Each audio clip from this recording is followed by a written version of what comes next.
What if there was a biological laboratory buried deep underground since the Soviet era? A place never marked on any map, where every file was erased, and where the last person who entered was never seen again. Would you dare to explore it?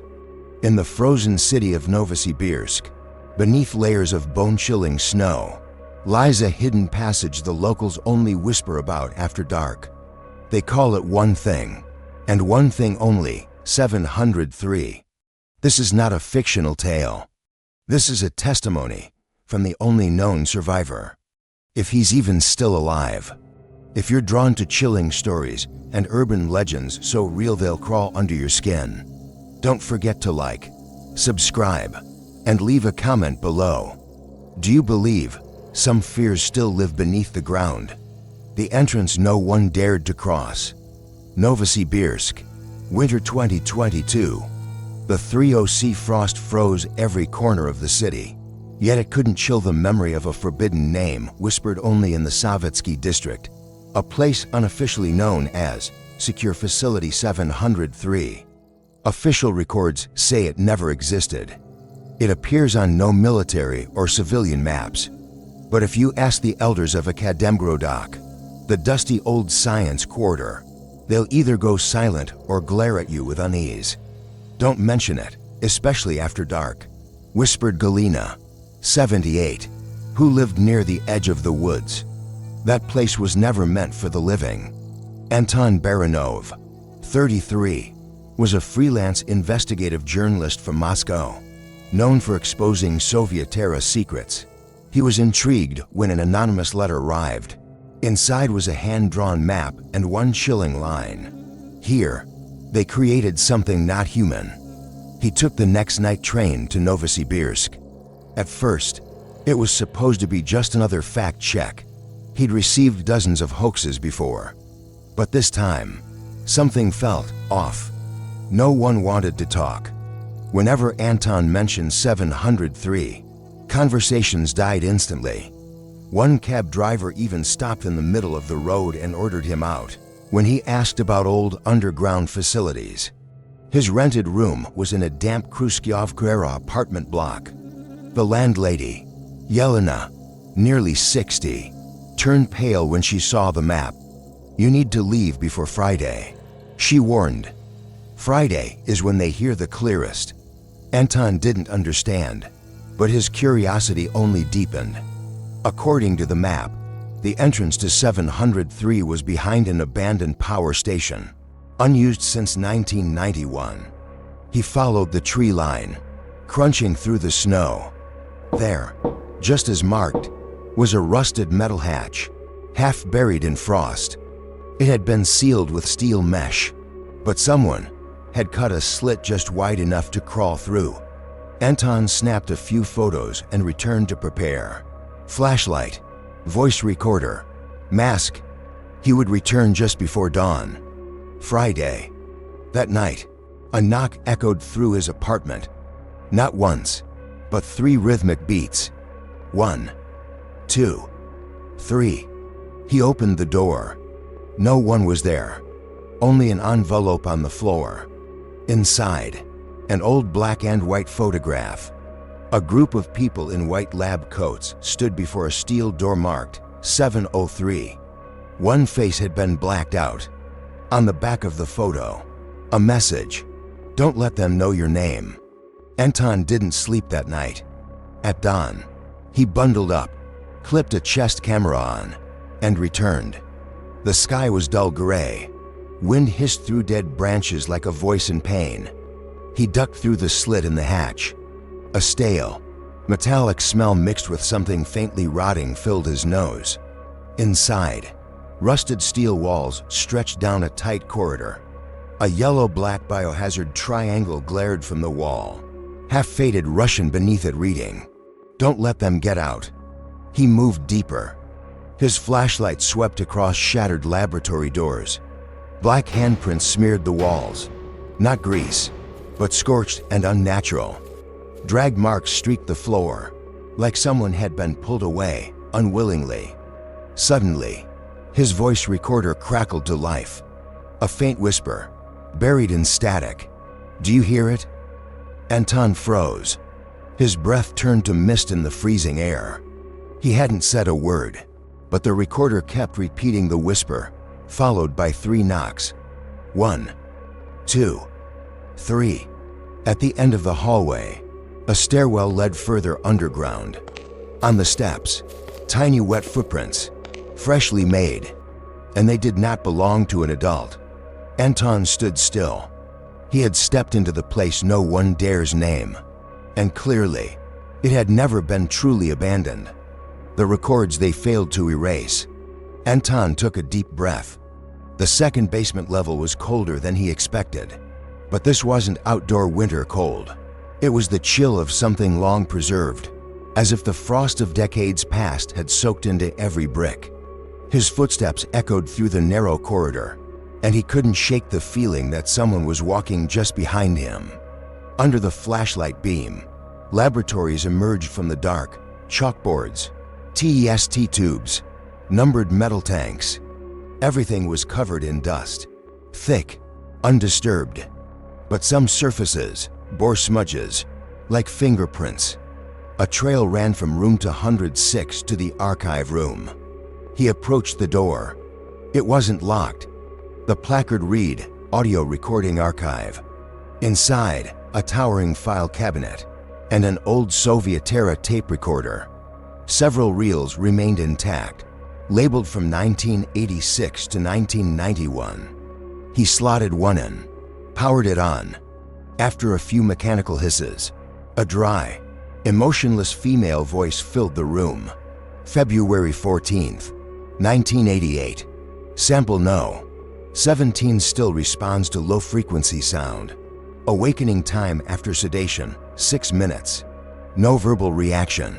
However, it laughed. Silence.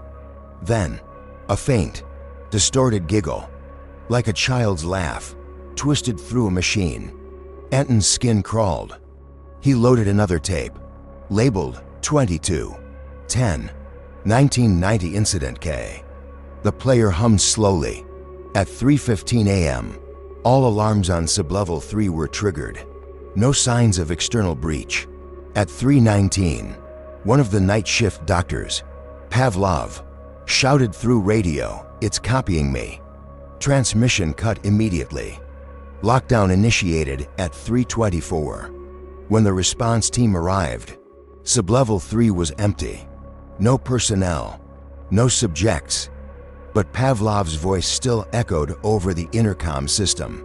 Even though he was confirmed, no longer present, Anton's throat tightened. He left the archive and pressed deeper underground.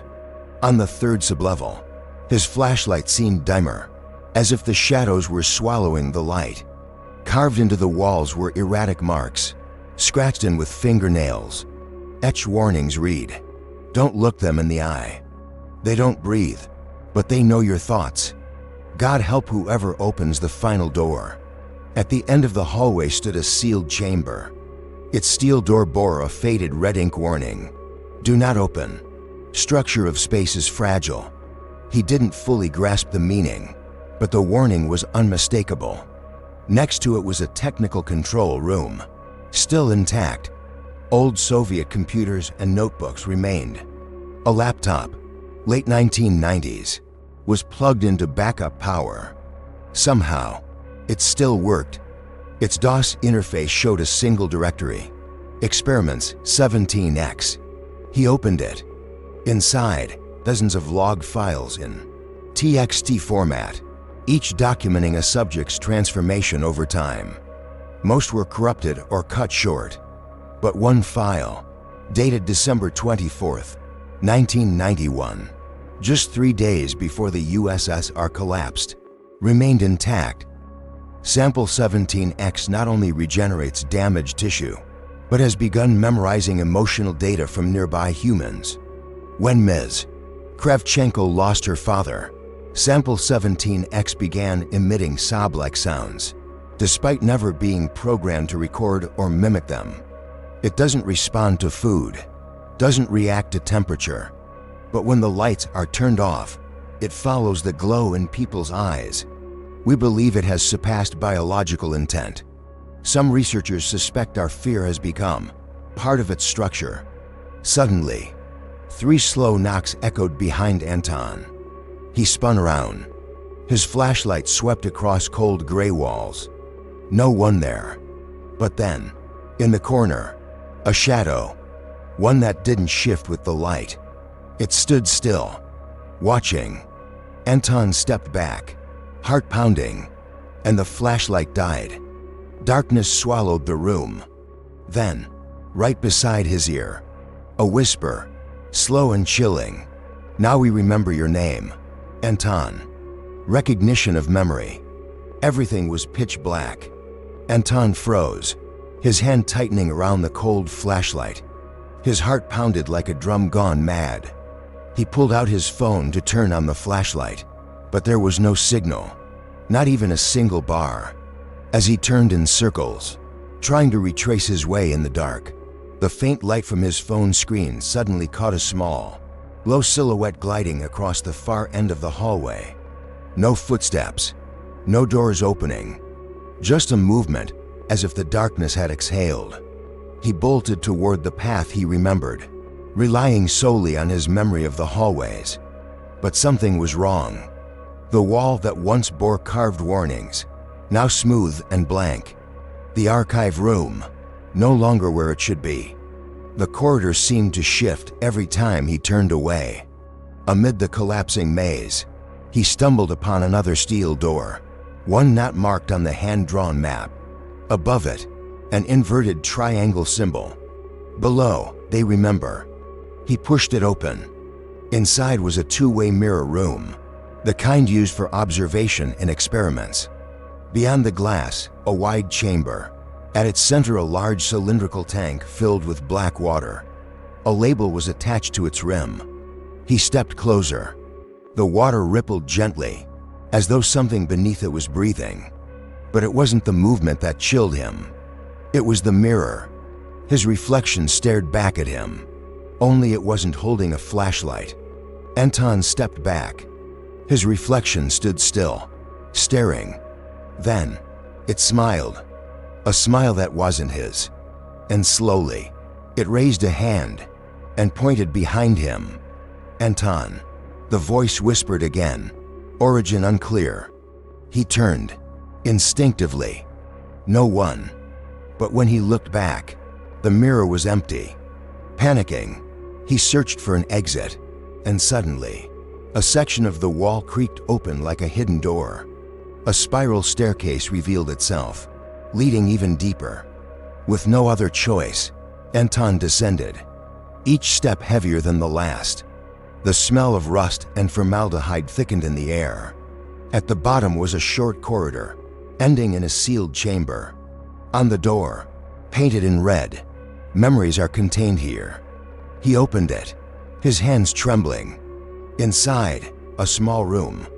A metal restraint chair stood in the center, the kind used for forced experiments. Photos hung on the walls, but they weren't of people. They were memories. Still images of thoughts, scenes from someone's mind. One showed his mother pushing a bicycle when she was young. Another, his current rented room in Novosibirsk. And another, Anton himself, standing inside Facility 703, wearing a white lab coat, holding a clipboard, observing a water tank. He stood frozen. Had he been here before? Why did he have a memory of himself in this facility, from before he ever stepped inside? Why did the face in the mirror smile at him exactly like the reflection in that memory reel? Suddenly, the overhead lights flickered on, and this time, a small figure stood behind him. Not a reflection, but real. It whispered, "We were born from the memory of fear, and you are the last one who remembers the truth." Anton turned. The thing had no face, but it carried the shape of every fear he'd ever had. No date of termination. The thing standing before Anton had no face. Yet every time he tried to look directly at it, a memory surged forth. Not an image, but a feeling. The first time his father hit him. The loneliness in a freezing dorm room. The guilt of not making it back in time before his mother passed away. With every step it took toward him, another layer of his mind peeled away, raw and exposed. And yet, it didn't attack. It just stood there, as if it were learning, understanding. "You've been here before," it said in a child's voice. But that voice was Anton's own. His voice. As a boy, "No, I've never been here," Anton gasped, backing away. "Not your body, but the part of you that fears. They collected fear from people like you. And from that, they created us." Anton suddenly recalled a phrase from the old report. Fear became the structure. Could it be that Facility 703 had once studied a form of living biological matter, capable of synchronizing with emotional memory? And somehow, it had become self-aware. He stumbled backward and slammed the door shut. Darkness fell again, but the corridor was no longer made of rusted concrete. It had transformed into his old university dormitory hallway, the place he feared most. Pale green walls, the door marked 318, the sharp scent of bleach, and at the far end, the room where his roommate, Igor, had hanged himself after a night lost to depression. Anton ran forward and slammed his fist on the door. It creaked open, but there was no corpse. Instead, Anton saw himself, not as he was now, but dressed in a white lab coat. This other Anton looked up, eyes hollow, and spoke. "The GLAS project didn't fail due to technical errors. It failed because we forgot. Fear never dies. It only needs someone to remember it, and it returns." Anton tried to scream, but the world blurred. Everything twisted and faded, and he was back in the snowy woods, standing at the entrance to the bunker, where it had all begun. From behind, a familiar voice called out, "Anton, what are you doing here?" It was Yelena, the landlady. Anton turned. She was standing a few meters away, holding a notebook in her hands, her face pale. "What are you doing here?" Anton asked. "Not me," she replied. "My grandfather. He worked here. He was the last person to leave 703. He left me everything." She walked closer and held out the notebook. Inside, handwritten journal entries. The ink was faded, smudged, but the final line remained clear. "They don't need bodies. They live in memory. Burn all records. If anyone reads them, they return." Anton's breath caught. He had read. He had opened. He had triggered everything. Suddenly, behind Yelena, a small, dark figure oozed up from beneath the snowy ground. It didn't crawl. It slid, as if gliding over something gelatinous. "Don't let them hear your name," Yelena whispered. "Run," Anton shouted. But she stood still, her eyes vacant. Then, the black shape passed through her, leaving no mark. But when she looked up, her irises had gone completely black, endless as a void. She smiled. "Now, I remember your name, too. The one who lives in memory." Anton ran. Snow burst beneath his feet as he tore through the edge of the forest, leaving behind the sealed entrance to 703 and the blank stare of Yelena, or whatever now wore her face. His heart pounded, not from the cold, but from something he couldn't explain. It was as if he had just been reborn, not into the world, but into his own memories. Back at the lodging, everything appeared untouched. The laptop still hummed, photos and documents still in place. But when Anton glanced again at the old black and white photo, the one left at his door days ago, he froze. The blacked-out face was now visible. It was him.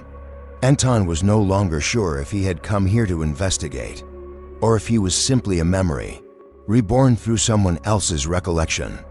He played the audio tape he'd recovered from the depths of the lab. But instead of the faint whispers, a hoarse, older male voice now filled the room. "If you're hearing this, it means you didn't follow the instructions. You let them connect. You let the memories surface. They don't need bodies. They just need someone to remember, someone to witness. And you, Anton, are the final link. The tape cut off abruptly.